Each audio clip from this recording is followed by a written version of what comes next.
For blood test number 4 in 2025, when using Dr. Morgan Levine's biological age calculator, PhenoAge, we saw that my biological age was 17 years younger than the chronological. And if you missed that video, it'll be in the right corner. Also in the right corner will be the video after that, which went into full detail for not just the 9 biomarkers that are on this biological age test, but all of the biomarkers that I measured with a full analysis. Both of those will be in the right corner. Also note that test number 3 in 2025 also had a 17-year younger biological age relative to my chronological. So this result is consistent, at least for 2 tests in a row. So what might be contributing to these data, specifically to test number 4 in 2025? So let's start off with prescription meds. And for those who don't know, I was diagnosed with hypothyroidism in my 20s, in my mid-20s. So I had been taking levothyroxine for most of my life. That changed relatively recently when I was able to convince my doctor to reduce my T4 dose and add T3 into the approach. Now, we also made a further tweak to that approach on May 15th. So 12 days before testing, blood test number 4 was on May 27th. 12 days before testing, we reduced T4 from 88 to 75 micrograms per day, and we increased T3, or cytomel, from 15 to 20 micrograms per day. Now, I wish I could say that I optimized my thyroid hormones just by supplements and diet, but after many tests, it just wasn't to be. So for this one, I've got to wave the white flag and accept that my thyroid is just not going to produce enough T4 or T3, and the conversion is bad, so I've got to take it supplementally for the rest of my life. Next up are supplements. And the first is a staple, and for those who are familiar with the channel, this shouldn't be a surprise. For 9 months out of the year, I had been taking supplemental vitamin D, 2,000 IUs per day. And you can see I took it for all 35 days for this 35-day period from test 3 to test 4. And that period specifically was on August 22nd, so that's immediately after test number 3, and it lasted until the day before test number 4 on May 26th. Now, I should say that this has been a staple in the approach for about 15 years, taking vitamin D for most of the year, 9 months out of the year in the non-summer months, which I'm not able to get full body sun exposure or regular full body sun exposure. That recently changed because I moved to Texas. And just being in Texas for 2.5 weeks, I've gotten more days of full body sun exposure than I had probably in 2 years in Boston. So vitamin D is out for now. And in test number 6, not test number 5, I'm going to give my body a couple more weeks to make vitamin D from the sun. For test number 6, I'm going to start tracking 25-hydroxy-D to see the impact of sunlight relative to taking supplemental vitamin D on circulating levels. All right, then next up, I had been taking nicotinic acid for many tests. But as you can see there, 0. I took no nicotinic acid for the 7-day period before testing on May 27th. Now, the reason why I supplement with nicotinic acid is because my NAD levels, my blood intracellular NAD levels, have been on the lower side for many tests. So it's only through low dose supplementation of nicotinic acid that gets me away from very low levels and into a reasonable range. Now, I should say a reasonable range because I have a couple of recent videos where NAD levels that are on the higher side of my range, so greater than 30 micromolar, that's associated with worse biomarkers of mitochondrial function, lysophosphatidyl-cholines, and higher levels of diglycerides, not triglycerides, diglycerides, which are associated with an increased all-cause mortality risk. So for those 2 reasons, and one more, which I'll go into in depth in a minute, I removed nicotinic acid before testing NAD levels. And to measure NAD, I sent blood to Ginfinity on the same day as this test, so May 27th, all the other stuff by venipuncture, and then also on May 27th, finger prick for NAD. So I sent that to Ginfinity for NAD analysis, and on that day, you can see NAD levels were in the red, so flagged as red, as low at 19 micromolar. So why did I remove nicotinic acid? I mentioned 2 reasons, but there was a third that may be even more important.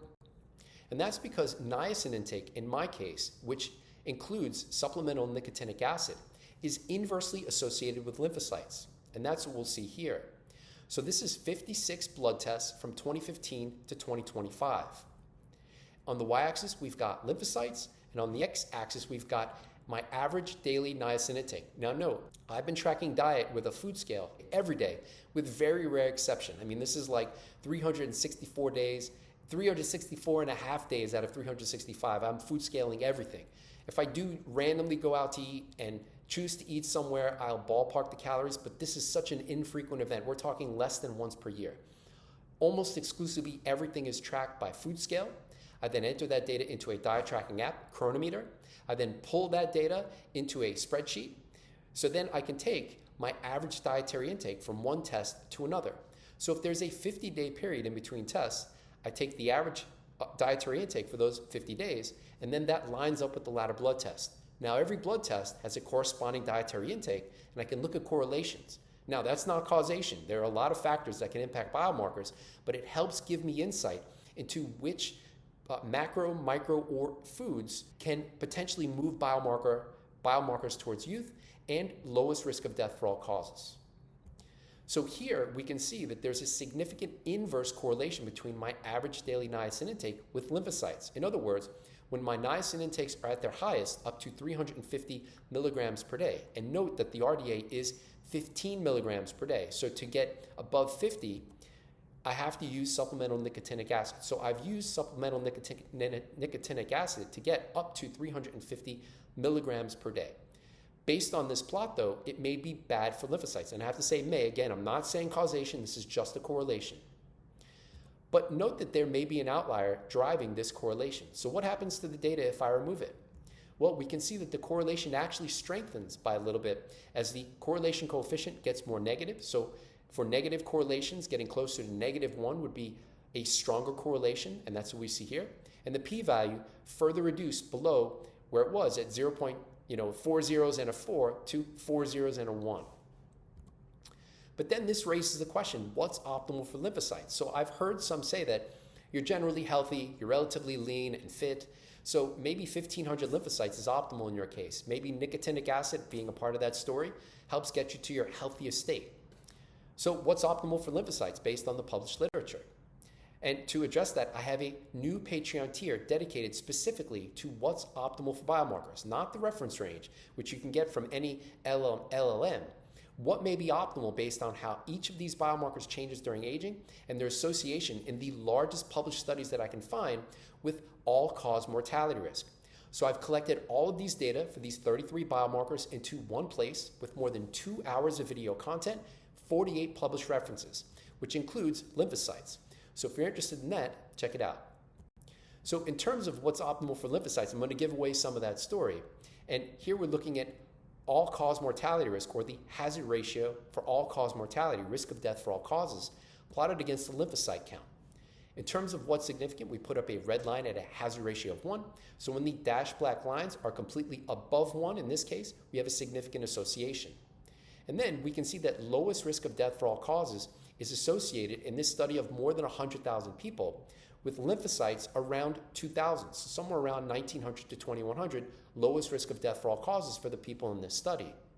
But then as lymphocyte levels decreased, less than 2,000 to be exact, that was significantly associated with an increased all-cause mortality risk.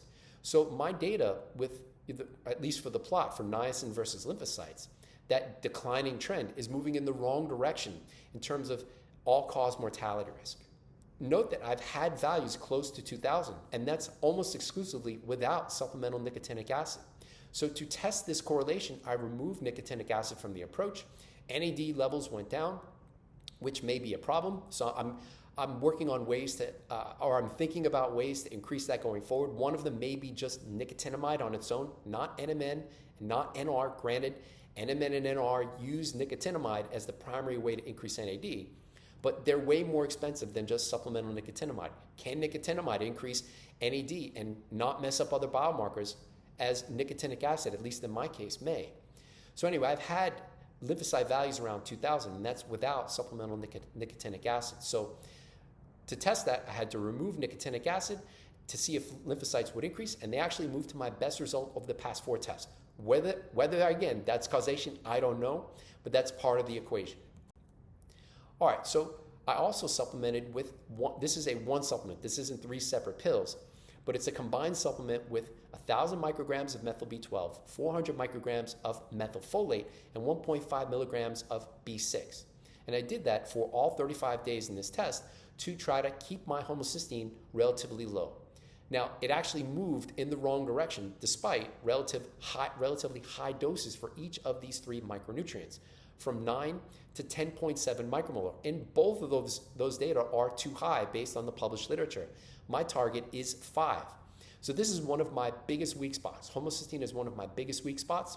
And I should mention, for those who are skeptical about homocysteine being an important biomarker, it can induce cell senescence, at least in vitro, for endothelial cells and neurons. So just that in mind is enough information for me to try to keep it relatively youthful, around 5 micromolar.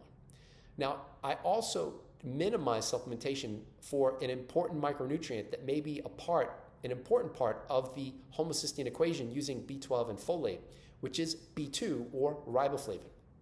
Now, for the 7 days before testing, and note that I've indicated 7 days before testing, not 35, because NAD and homocysteine are metabolites.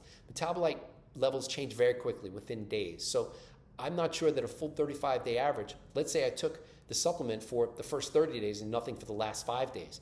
That average may be high, but not taking it for the last 5 days may have the biggest impact on the metabolite. So with that in mind, I'm only looking at nicotinic acid, granted it was 0 for 7 days before testing, and riboflavin for the 7-day period before testing homocysteine, because those are metabolites, and again, metabolite levels change relatively quickly relative to cells or HbA1c as other examples. So although my riboflavin intake was relatively high for those 7 days, 57 milligrams per day, the RDA is around 1 milligram, so this is like a 50x higher level relative to the RDA. I only took one 400 milligram pill during that 7-day period. So 6 days, no riboflavin, 1 day with a 400 milligram pill. Now, of all of the days in that testing period, 35 days, I only took that 400 milligram pill for 14 days. So I inconsistently took a relatively high dose, a megadose of riboflavin. So that may be a part of the story for why homocysteine wasn't closer to 9 micromolar relative to 11 micromolar.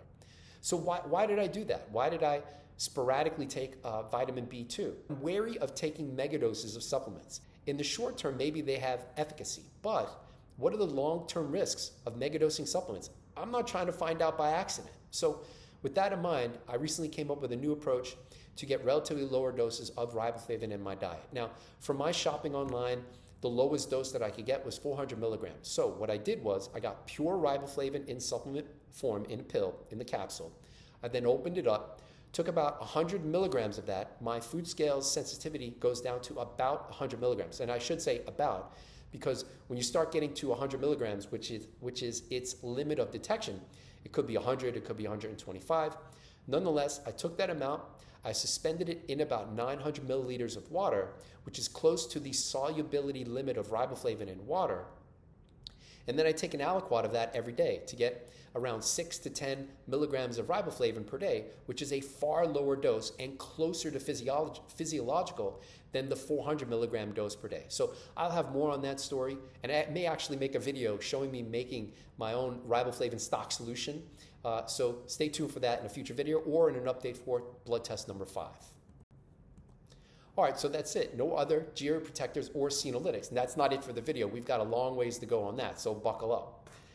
So that's it for the supplements. What diet composition corresponds to this blood test? And that's what we'll see here. This is the average daily dietary intake for that 35-day period that went from exactly after test number 3, immediately after test number 3, through the day before test number 4. And this list is ranked in grams with 3 exceptions. Green tea, which is in ounces, which I drink every day. And if you want to use what I use, which is organic loose leaf green tea sourced from Japan, there's a discount link in the video's description. And then 2 others that I'll go into more detail in the cheat meal section of the video are Reese's peanut butter cups and ice cream, which are ranked in calories. So just to reiterate, because there's always a couple of people or 1 or 2 people who will say, you ate 43 calories of Reese's peanut butter cups every day? No, I didn't. This is 1 day with Reese's, nothing else after that. This is 1 day with a lot of ice cream or a relatively high amount of ice cream and nothing after that. So the average then comes out to relatively high, 44 calories per day for Reese's and 33 calories per day for ice cream. But there was nothing for 33 days with respect to those 2 foods. So did I do any experiments for this test? So I'm always trying to improve biomarker weak spots, including homocysteine, DHEA sulfate, and a few others, without messing up the rest of the biomarkers, which are youthful or close to youthful. So what experiments did I do for this test? So first, you can see that I increased strawberries from its previous intake for test number 3 by about 200 grams per day. So why did I increase strawberries? So after test number 3, and actually after every blood test, I calculate correlations with diet. And then I look at the net correlative score with 27 standard clinical chemistry biomarkers. And then I see if the overall score is positive, neutral, or negative. If it's positive, it suggests that I should eat more of that food or keep it relatively high. If it's 0, eat close to average intake. And if it's less than 0, then I aim for below average intake.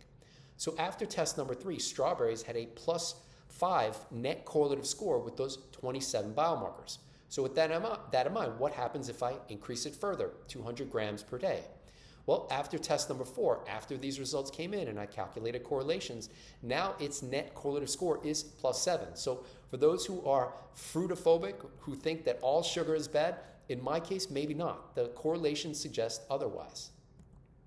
I also increased red bell pepper by about 40 grams per day, and I did that specifically for its correlation, an inverse correlation with homocysteine. And that was following test number 3. Now, rather than just having a correlation and saying this is what moves the needle, I did the experiment. If this is a real effect, if that correlation was real, where red bell pepper could somehow impact homocysteine, if I increase intake, and granted 40 grams may not be enough, but if I increase intake, will homocysteine move in the right direction? And it didn't. So accordingly, after test number 4, the correlation for red bell pepper, RBP, with homocysteine weakened by a bit. And that's how I've used, again, that's how I've used the correlation-based approach to try to move biomarkers in the right direction. If a correlation suggests that a given food or nutrient, macro or micronutrient, can move the needle, I'll either increase it or decrease it, and then does that biomarker improve or not? Now granted, that's not just over 1 or 2 tests. I'm constantly moving the needle, trying to collect enough data for all of these biomarkers to discover that personalized recipe for me that may be best for optimizing not just biomarkers, but health and potentially longevity. All right, for the third experiment, I also removed alfalfa sprouts, which is kind of sad because I really like them. They add flavor and texture to the daily cooked mix that I eat, but they were also inversely correlated with lymphocytes. That in conjunction with nicotinic acid. So I can't say if lymphocytes improve because of taking nicotinic acid out and or taking out alfalfa sprouts. But that's a part of the equation. And I'll keep them out for at least a few more blood tests to see if I can get lymphocytes back closer to 1900 or closer to 2000, sorry. All right, so I also increased olive intake from a previous intake of 5 grams per day, and this is generally where my olive intake has been, relatively low, a few grams per day, up to 36 grams per day. So why did I do that? Well, which is optimal, olives or olive oil? And I'm planning on making a video on this in the near future, sooner rather than later. But I think we've all been bamboozled. Now sure, olive oil has a wealth of published evidence behind it in terms of it being associated with improved health outcomes and a reduced risk of death for all causes. I'm not going to dispute that. But the appropriate control in those studies is olive intake. What would happen if people ate an equivalent amount of olives as a control group in parallel with people who were consuming, say, 200 calories from olives, or maybe it's even just 100 calories from olive oil versus 100 calories from olives. Now imagine if I said to you that strawberry sugar is the healthiest sugar among sugars, don't eat strawberries. And everybody believed it, and nobody ate strawberries anymore. It seems like nobody eats olives anymore. Now, a weakness there is that olives have a high sodium content. So that's one reason why it's at 36 grams per day. And granted, most days are about 50 grams per day. If it wasn't for the sodium content, I'd go even higher. But to test this idea of can olives make a dent on biomarkers, I've included them at a higher amount in my data. And I'm going to continue to do that for a few more tests to collect a lot more data at relatively higher levels of olives to see if they move the needle or not. All right, so I also reduced walnut intake, and this was a big cut. And I'll explain a little bit more in the total fat section, the macro and micronutrients section of the video. So previously, for test number 3, average walnut intake was 55 grams per day. And for this test, it was only 3.5 grams per day.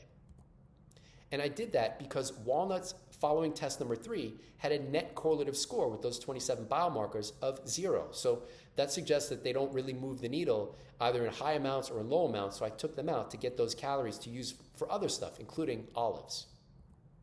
All right, so now we're on to the cheat meals. And I already showed you that 2 of them, right? So Reese's Peanut Butter Cups. So immediately after blood testing, cheat meal. Now, I'm not saying everybody should do this. This is what works for me. If you have a system that works for you, I'd encourage you to go for it. If learning from my example is helpful, then I'd say try it. But for me, what works best for long-term dietary and calorie adherence, as I'm trying to keep my calories relatively low, is having cheat meals immediately after blood testing for a couple of days, maybe 3 days, and then that satiates me to the point where I don't want to think about junk or eating junk until the next blood test. And this approach has worked with one exception where I had a binge, 5,700 calories. If you missed it, there's a video on the channel. It's worked for the past 4 years. So again, if it works for you, if you have a system that works for you, I'd say stick with it, but this is what works for me. So immediately after blood testing, that's a whole bag, about 1,500 calories of Reese's Mini Peanut Butter Cups. And then on the second day, it wasn't a whole Carvel ice cream cake, but a big portion of it. So most of that Carvel ice cream cake. Now, I should mention too that on these cheat days, in my case, it's essential that I eat some other non-junk related food. So the whole day isn't 2,300 calories of junk, because when I eat junk, in my case, it's less satiating than when I eat my normal diet. So with that, I actually have to use some willpower to say to myself, don't overeat, and really stick to it. Whereas for most of the time with my diet, I don't have to willpower through it at all because I'm satiated. The diet is high volume and it satiates me. So on my cheat meal days, I have to pay extra careful attention to stick to my calorie goals. If it's a workout day, somewhere around 23 or 2,400 calories, even with the junk, even with less satiety. And if it's a non-workout day, somewhere around 21 or 2,200 calories.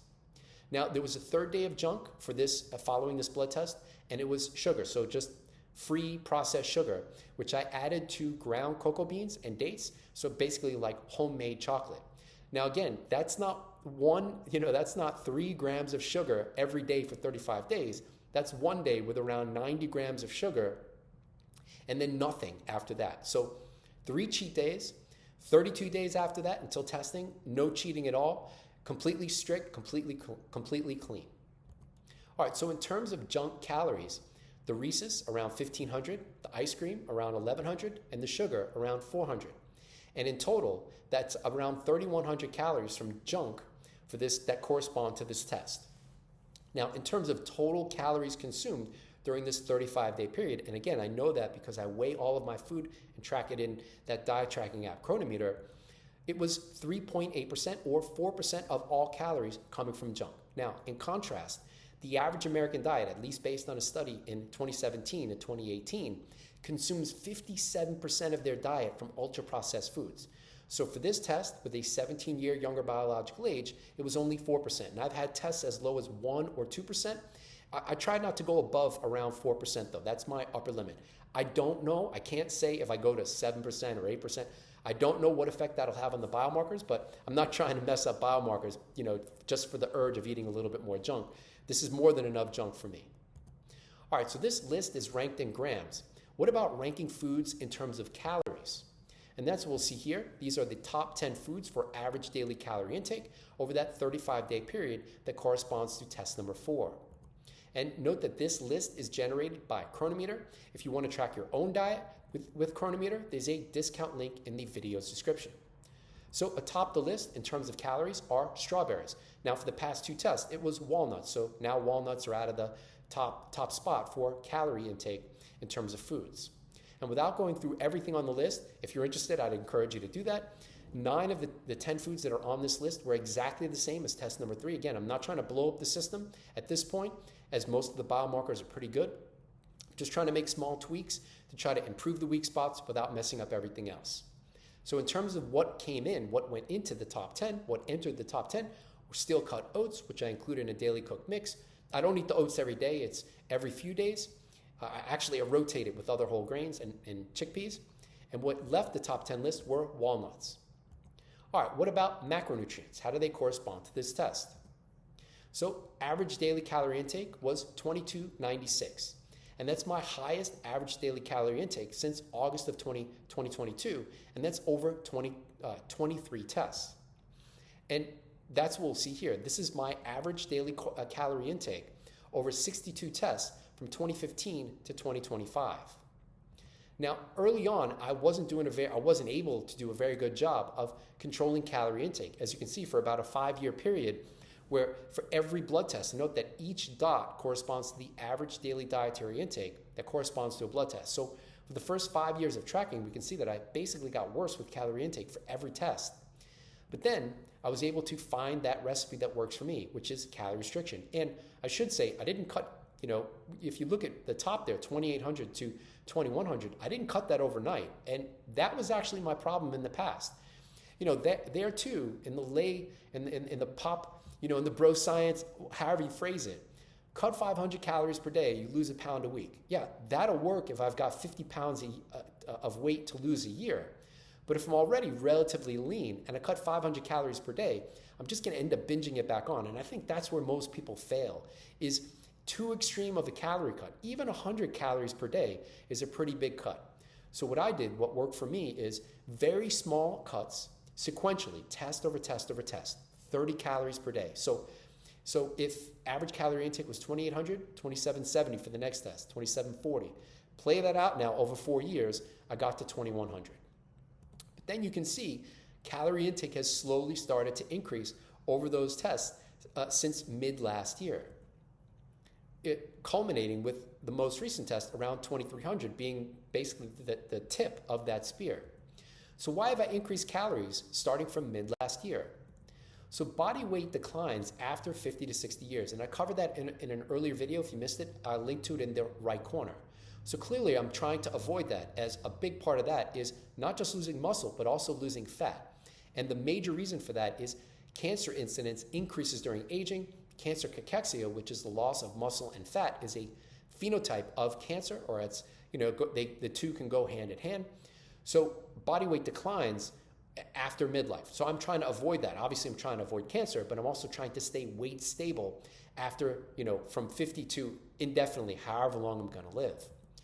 So with that in mind, knowing that calorie intake, as we saw, has increased for many tests since mid last year, am I gaining weight?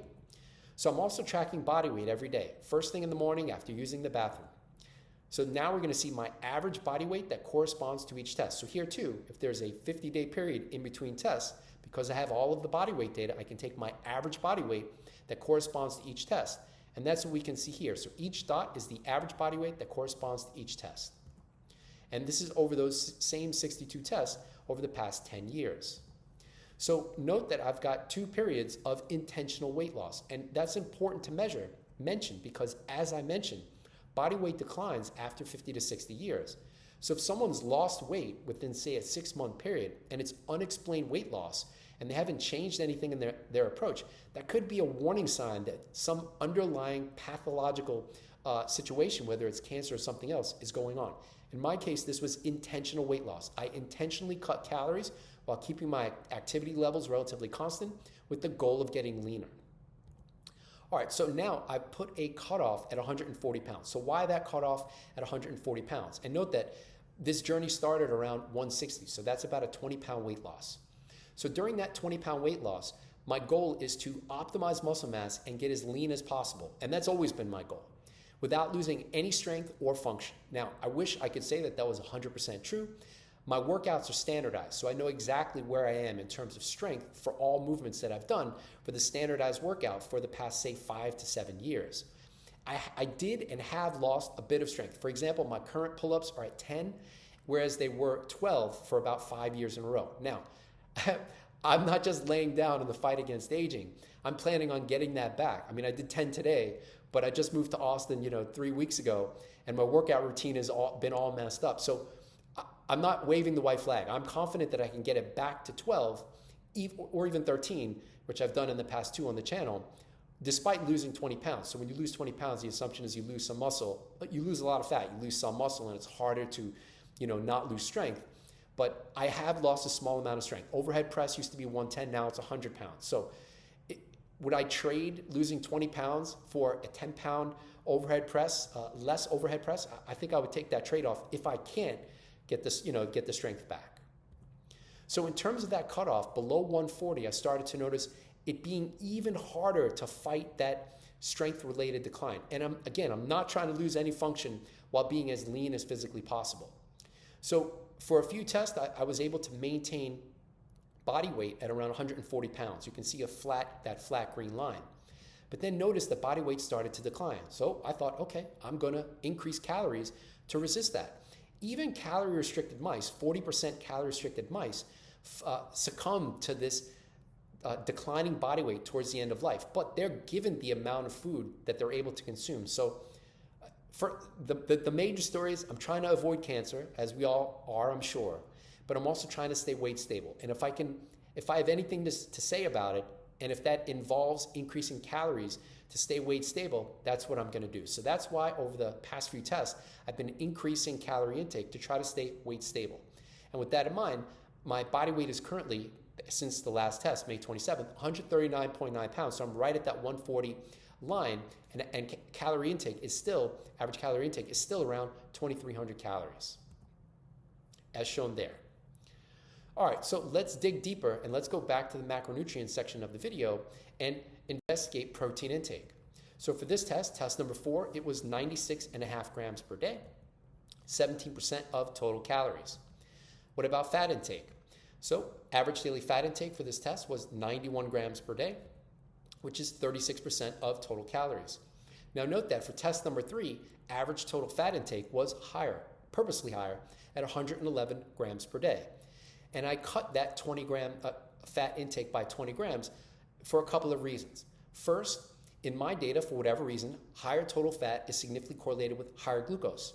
And recently, my HbA1c was 5.4% for 3 or 4 tests in a row. So high glucose is going to lead to high HbA1c. If that correlation is a part of the equation, if I cut total fat, that should help bring HbA1c down.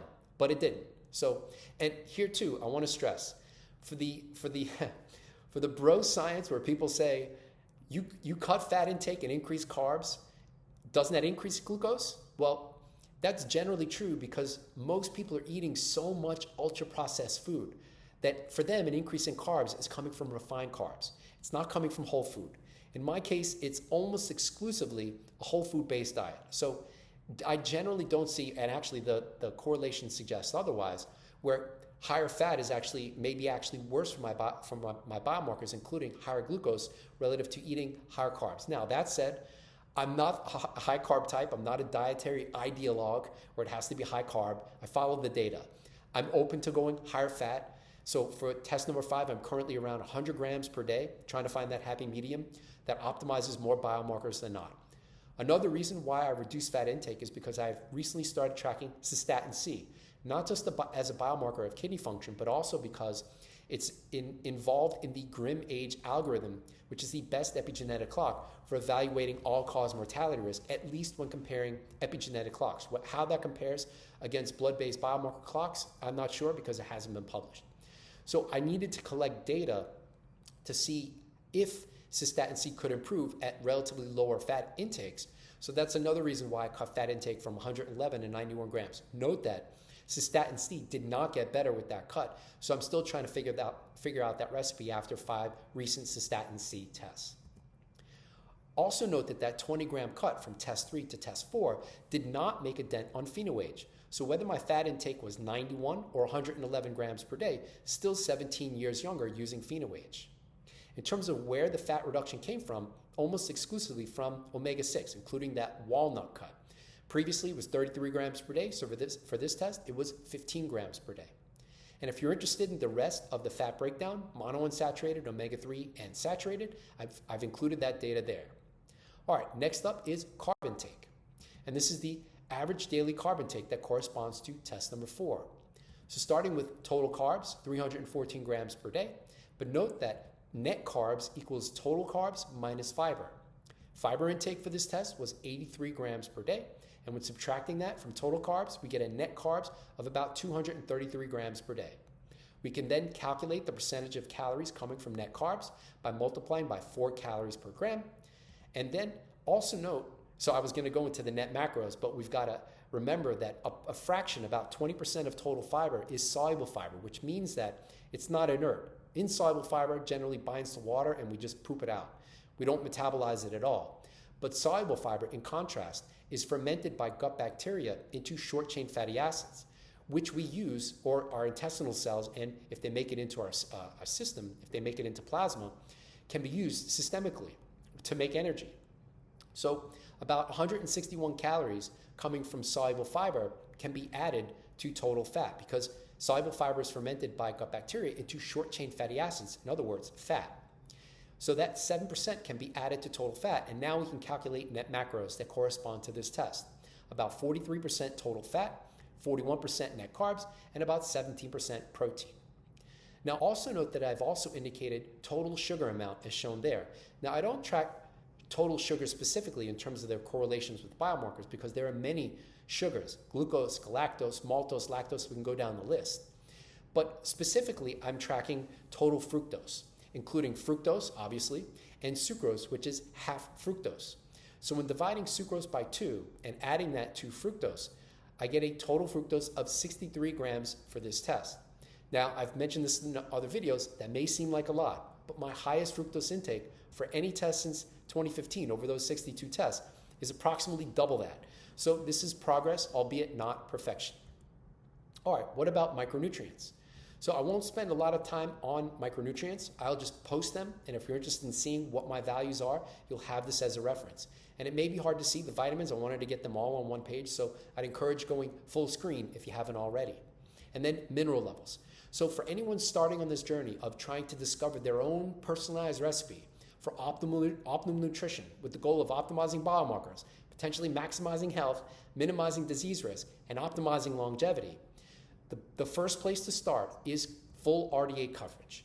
Doing that for a few tests and then calculating correlations to see which of these micronutrients you may need to go higher than to really move the needle. And that's what I've done over these 62 tests over the past 10 years, and I will continue to do. So if you look down my list, you'll see that many of these micronutrients are a lot higher than the RDA, and that's because I'm following their correlations with that 27 standard biomarker panel. And if you're interested in seeing those correlations, they're on Patreon. So if you're interested in seeing more about my attempts to biohack aging, check us out there, where rather than just looking at every couple of month dietary averages, I post my daily diet. I also post at least once per day in other Patreon tiers. So if you're interested in that, check it out. We've also got a whole bunch of discount and affiliate links that you can use to test yourself that help support the channel, including ultralabtest.com, which is where I get the majority of my blood tests done, the clearly filtered water filter, I use it every day, at-home metabolomics, oral microbiome composition, NAD testing with Infinity, epigenetic testing with True Diagnostic, at-home blood testing with SciFox Health, which includes GrimAge, green tea, which again, I'm drinking that every day, diet tracking with Chronometer, or if you'd like to support the channel, you can do that with the website, Buy Me a Coffee. We've also got new merch, including Data is My North Star, which is essentially how I live. And we've also got the Figuring Out Stuff is My Drug, which I've got on here, and the channel theme. So if you're interested in wearing the ConquerAging or Dietary brand, that link will be in the video's description. Thanks for watching. I hope that you enjoyed the video. Have a great day.